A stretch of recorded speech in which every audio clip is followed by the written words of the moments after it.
We call them all Inspector, Derek Corby had told me during my interview.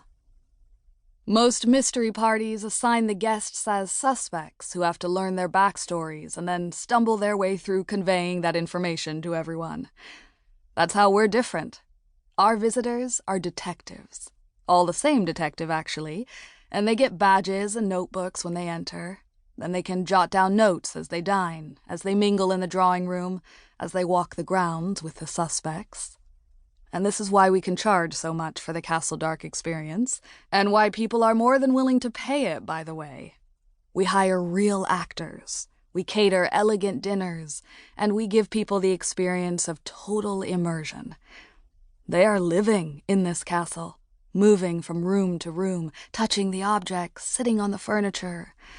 And when they leave, they feel clever, because they took notes and made observations and came up with theories. Our customers routinely rate us at 5 stars, and almost 90% of them return for new storylines. Derek had been the first surprise about Castle Dark. I had expected, for some reason, a bearded old man who looked vaguely like a sea captain. Derek was young, perhaps 35, dark-haired, clean-shaven, and well-dressed. He had a thick swoop of coffee-colored hair that gave him a slightly Byronic appearance and a charming smile that he employed on a regular basis. I might even have developed a crush on him, except that I sensed he already had a great deal of esteem for himself. "It sounds very interesting," I'd said. I wasn't convinced, and the interview itself had happened in a nondescript office in a Chicago strip mall. Derek assured me that I had already earned a chance at a second interview.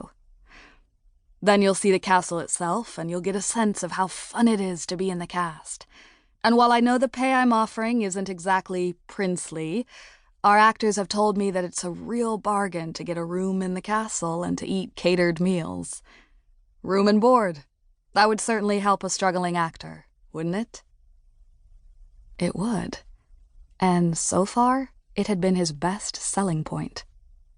The idea of joining the cast of a murder mystery party at some castle that his great-grandfather had built in a wooded area in Wood Glen, Illinois, sounded a little bit creepy and rather trite as well. And the name, Castle Dark, sounded like some dreadful video game that my little brothers would play. Derek studied my expression and seemed to read my mind. "I know you're a good actor, Nora. Sheena Preston sent me a tape of your audition for Evita. You were terrific. Your acting, your singing, the fact that you accompanied yourself on the piano. It's obvious that you're a natural talent.